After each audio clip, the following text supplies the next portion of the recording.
सारे से हुआ है और ये सरकारी प्रक्रिया का हिस्सा है। अलग अलग राज्यों के मुख्यमंत्री के साथ मिलकर उन राज्यों की बेहतरी के लिए और क्या क्या किया जा सकता है, ये बैठकों का दौर चलता रहता है। उसी क्रम में वो आए हैं। मैं जानना चाहता हूँ कि मेरे मुख्यमंत्री ने उनके समक्ष क्या क्या बातें रखी। दिन में हम लोग नवादा में थे, वहाँ पे एक बहुत बड़ा कार्यक्रम था हम लोग का, एक जनसभा थी, तो वहाँ पर हम लोग व्यस्त थे। तो अभी तक मैं ये नहीं जान पाया कि मेरे मुख्यमंत्री के द्वारा क्या क्या बातें केंद्रीय गृह मंत्री जी के संज्ञान में दी गई। पर हाँ, मेरे मुख्यमंत्री जी आजकल बिहार को विशेष राज्य का दर्जा दिलाने के लिए काफ़ी चिंतित हैं। उनकी ये चिंता आज 19 साल मुख्यमंत्री होने के बाद आई है। तो कहीं ना कहीं ये चिंता एक तरफ उनकी गलत नीतियों को भी दर्शाती है, उनकी नीतियों की विफलता को दर्शाती है। उसी की वजह से आज बिहार में अगर अर्थव्यवस्था नहीं सुधर पाई या बिहार विकास की राह पर आगे नहीं बढ़ पाया, ना ही विकसित राज्य बन पाया, तो कहीं ना कहीं मुख्यमंत्री की गलत नीतियाँ इसकी जिम्मेदार हैं।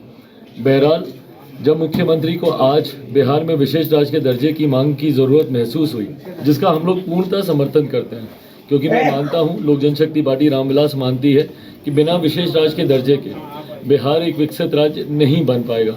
क्योंकि बिहार के नेताओं में सत्ताधारी जितना भी नेतृत्व है, गठबंधन अलग अलग घटक दलों के जितने भी नेता हैं, उनमें वो विजन ही नहीं है।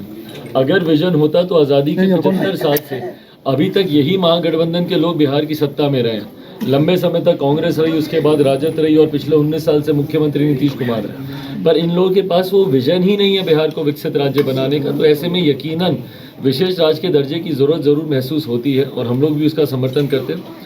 पर इसको राजनीतिक मुद्दा ही मुख्यमंत्री बनाएंगे, ये गलत है। 2017 से 2022 तक, जब तक मेरे मुख्यमंत्री एनडीए का हिस्सा थे, जब तक बिहार में डबल इंजन की सरकार चल रही थी, केंद्र में भी एनडीए की सरकार थी, बिहार में भी एनडीए की सरकार थी।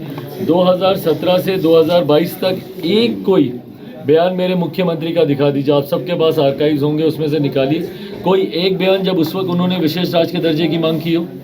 जब आप साथ में थे सत्ता के, जब आप केंद्र की सरकार आपकी थी, बिहार में आप उसी सरकार का आप हिस्सा थे, दोनों जगह एनडीए की सरकार थी, उस वक्त तो एक इंटरव्यू में या एक बयान में मेरे मुख्यमंत्री ने विशेष राज्य के दर्जे की मांग नहीं की।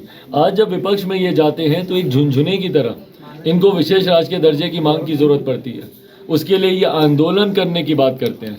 एक मुख्यमंत्री जब इतना कमज़ोर दिखता है, जब दिखता है कि जब वो विपक्ष में जब वो जाते हैं तो उनको विशेष राज्य के दर्जे की ज़रूरत उनको पड़ती है, उसके लिए अगर उनको आंदोलन करना पड़े तो वो वहाँ तक की बात करते हैं। ये मेरे मुख्यमंत्री की कमज़ोरी को दर्शाता है। ऐसे कमज़ोर मुख्यमंत्री ही कारण रहे हैं कि हमारा बिहार कभी विकसित नहीं बन पाया। और आज जब गृह मंत्री जी आए हैं, मैं ज़रूर चाहूँगा कि गृह मंत्री जी बिहार पर भी उनका पूरा ध्यान रहे, क्योंकि इन लोगों से, बिहार के मुख्यमंत्री और इस महागठबंधन की सरकार से तो कम से कम बिहार में विकास नहीं हो पाएगा। तो ऐसे में केंद्र सरकार की हर सुविधाएं बिहार को मुहैया कराई जाए, ये अपेक्षा मैं भी रखूँगा।